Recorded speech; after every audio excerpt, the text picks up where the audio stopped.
சென்னை ஈஞ்சப்பாக்கத்தில் உள்ள பிரபல தீம் பார்க்கில் 2 பெண்களுக்கு பாலியல் தொல்லை அளித்ததாக கூறி தீம் பார்க் ஊழியர் கைது செய்யப்பட்டுள்ளதை அண்மை செய்தியாக பார்த்து வருகிறோம். கூடுதல் விவரங்களை செய்தியாளர் சுப்பிரமணியன் வழங்க கேட்கலாம். வணக்கம் சுப்பிரமணியன், கூடுதல் விவரங்கள்.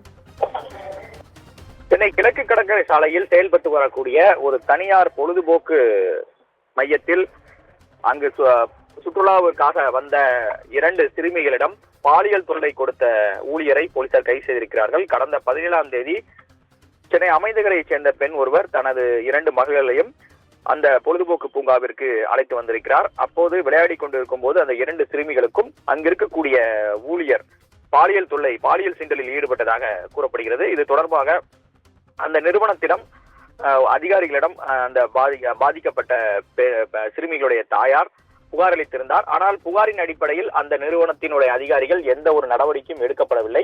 இந்த நிலையில் அவர் நீலாங்கரை காவல் நிலையத்தில் புகார் அளித்தார். அந்த புகாரின் தொடர்ச்சியாக அந்த சம்பவம் திருவான்மியூர் காவல் நிலையத்துக்கு உட்பட்டு வரக்கூடிய காரணத்தினால் அனைத்து மகளிர் காவல் நிலையத்தில் அந்த புகார் அனுப்பப்பட்டது. அந்த புகாரின் தொடர்ச்சியாக அந்த ஊழியரை போலீசார் கைது செய்திருக்கிறார்கள். விசாரணையில் அவர் சுரேந்தர் என்பது தெரிய வந்தது.